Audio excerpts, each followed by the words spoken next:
السلام عليكم، معاكم يوسف واهلا بيكم في فيديو جديد من ماينكرافت. النهارده هنعمل حاجه مختلفه ومسليه شويه. يعني المفروض ان احنا كنا ظبطنا البيت دوت يعني وخلصناه كده وخلينا شكله كويس، بس مش عاجبني ان هو دور واحد بس كده. وكمان يا شباب حاسس ان في حاجات كتير ناقصه، يعني مثلا ان احنا نطور الحاجات بتاعتنا والاسلحه والدروع دي بقت حاجه مستحيله من غير ما نعمل غرفه مخصصه لكده يعني. فيلا بينا نبدا كده نشوف هنعمل ايه.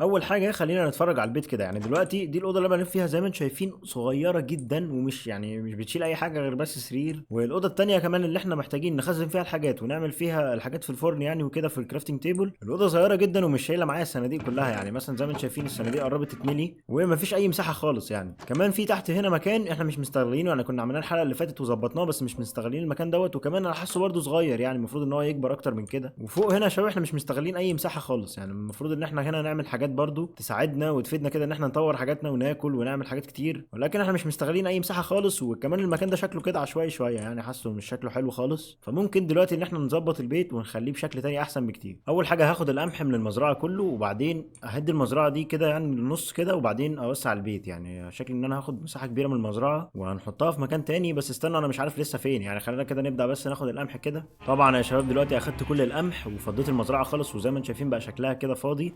المفروض بقى ان انا انشف الميه دي كده وبعدين اوسع البيت كده شويه حلوين وارجع لكم تاني وهوريكم انا عملت ايه يعني. ودلوقتي رجعت الارضيه دي كلها ديرت من تاني، وخليني دلوقتي اهد الحيطه دي كده. يعني المفروض ان احنا اصلا يكون معانا اكس عشان نهد بيه الخشب ده كله. معايا يا شباب جولدن اكس هنا وعليه ترقيه كمان اخدته من عالم النذر، فخليني دلوقتي اخده واهد الحيطه. اول حيطه من البيت اتهدت والمنظر زي ما انتم شايفين يعني تعبان خالص. المفروض ان احنا كده نظبط البيت ونخليه يعني كويس جدا. والمفروض الارضيه دي انا مش عارف ليه حطيتها ديرت، يعني كان المفروض احطها خشب، بس يلا ما علينا. دلوقتي عايزين كمان نكسر السور ده كده شويه، يعني الفنس ده ملوش لازمه دلوقتي هنا. طب دلوقتي بعد شويه اعمال بناء كده المفروض ان احنا نروح نجمع خشب عشان الخشب اللي معايا خلص كله، والبيت ده هيحتاج خشب كتير وشغل كتير يعني. فدلوقتي خلينا نروح نشتغل مع بعض ونروح نجيب خشب كده زي اللي موجود هنا. وهحاول كمان ان انا الاقي خشب من الوان مختلفه، يعني خشب مثلا اللي هو بيكون فاتح من الشجر اللي بيبقى لونه ابيض، وخشب تاني زي اللي احنا عاملين بيه البيت هناك. نكسر كده شويه خشب ولقيت من الخشب اللي هو الابيض فخلينا اكسره هو كمان. الشمس بدات تغيب فخليني دلوقتي ارجع البيت وبعدين ابقى ارجع اجمع خشب تاني يعني. خليني كده في الاوضه دي يعني اللي احنا ما عملناش فيها اي حاجه، نحط السرير هنا كده وننام وبعدين نبقى نعمل باقي الحاجات بكره. The next day. ودلوقتي صحينا اليوم التاني وخلينا دلوقتي نشوف ايه اللي موجود معانا.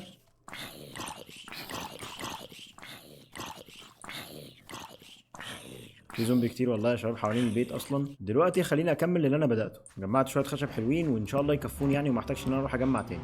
كسرت الواجهه بتاعه البيت وبنيت كده شويه حلوين يعني. ودلوقتي خلينا اكمل برضو.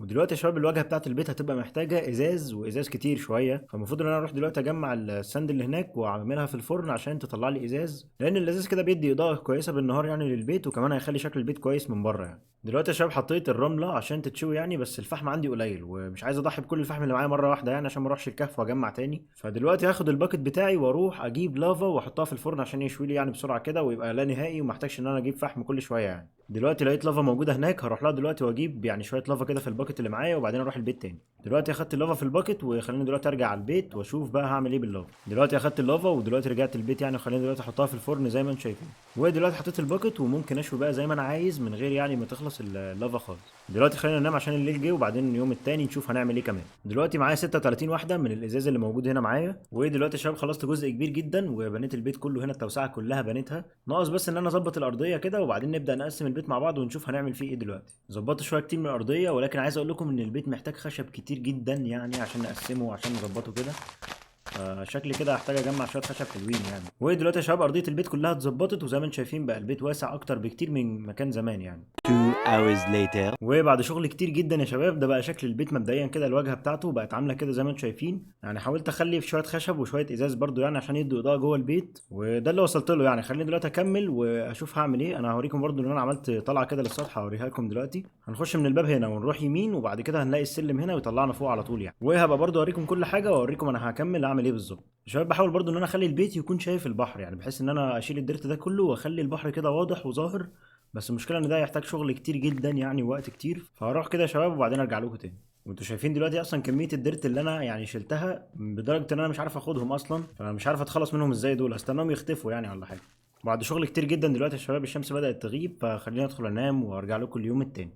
2,000 years later. ويا شباب بعد شغل طويل جدا دلوقتي خليني اوريكم انا عملت ايه في البيت. يعني عملت حاجات كتير جدا اصلا هوريها لكم دلوقتي زي ما انتم شايفين. دلوقتي يا شباب ده خليته البيت وخليت الباب من هنا كده وخليت الواجهه كلها يعني عباره عن ازاز، فممكن احنا نخش من هنا. طبعا البيت انا لسه ما ظبطتوش، يعني دي الصناديق القديمه اصلا مش عارف ازاي انقلها. يعني المفروض ان انا اصلا لو كسرتها كده الحاجات كلها تترمي في الارض ومش هعرف اخدها تاني، فمش عارف يعني اعمل ايه. يعني لسه اشوف حل للموضوع ده. وكمان المكان اللي تحت ده لسه ما عملتلوش يعني ولا اوضه كده ولا باب ولا اي حاجه، ولكن عملت سلم هناك الناحيه التانيه، وسعت البيت يعني وعملت سلم. ممكن ان احنا نطلع من هنا كده ونلاقي جزء كبير جدا من البيت ممكن نعمل فيه اللي احنا عايزينه.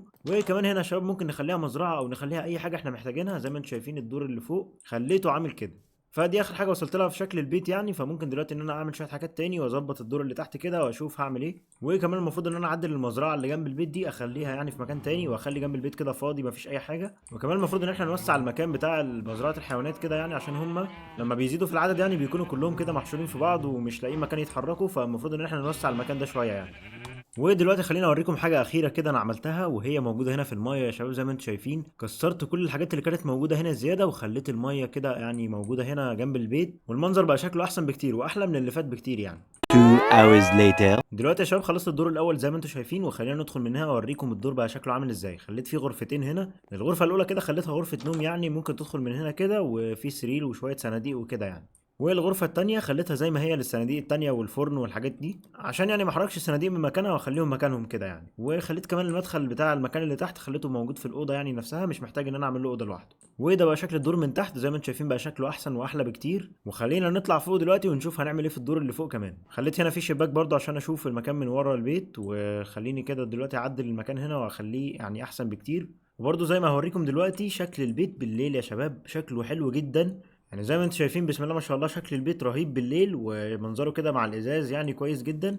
وخليني برضه اوريكم انا عملت ايه في الدور اللي فوق. يعني اول ما ندخل من هنا كده خلينا نطلع على الدور اللي فوق واوريكم انا عملت ايه. ظبطت كده القعده هنا خليتها كويسه، وكمان المنظر من هنا يا شباب زي ما انتم شايفين تحفه. ولما ندخل من هنا كده نلاقي المزرعه بتاعتنا اللي موجوده في الدور اللي فوق زي ما انتم شايفين عملتها بالشكل ده، وخليت فيه ممر هنا ممكن امشي فيه عادي. فده بقى شكل المزرعه يعني ممكن تفيدني كتير جدا. وكمان ممكن اتصرف برضه في المزرعه اللي جنب البيت. يعني المزرعه اللي جنب البيت اصلا لسه ما عملتهاش، خليني برضه اوريها لكم كده. يعني زي ما انتم شايفين ده بقى منظرها، ومش عارف لسه اتصرف فيها اعمل فيها ايه. يعني اشيلها خالص ولا اخليها كده زي ما هي. وكمان لسه محتاجين ان احنا نوسع المكان ده كمان. وانا عاجبني ان احنا خلينا البحر موجود هنا، ممكن نصطاد براحتنا ونعمل اللي احنا عايزينه. او مثلا لو احنا عايزين اي ميه عشان الزراعه او اي حاجه ممكن يا شباب ان احنا ناخدها من هنا بكل سهوله. وخلينا البحر كده شكله كويس جدا مع البيت. فده بقى شكل البيت النهائي، اتمنى يكون عجبكم. وباقي التطويرات والحاجات التانية ممكن نبقى نعملها في الحلقه الجايه ان شاء الله. خليني بس انام دلوقتي عشان الريسبون بوينت اتغيرت لما غيرت مكان السرير، فالمفروض ان انا انام دلوقتي وبعدين نبقى نشوف هنعمل ايه الصبح. ودلوقتي ده اليوم الجديد وده شكل البيت النهائي يا شباب زي ما انتم شايفين بالنهار. واتوقع ان احنا كده مش محتاجين نعمل اي حاجه تاني، يعني كده البيت زي الفل. والمنطقه اللي احنا محتاجين نوسعها دي ممكن نبقى نوسعها ونعملها في الحلقات الجايه يعني ان شاء الله. فلو عجبك الفيديو انزل تحت اعمل سبسكرايب وفعل زر الجرس عشان يوصلك كل جديد، واعمل لايك. وكان معاكم يوسف ومع السلامه.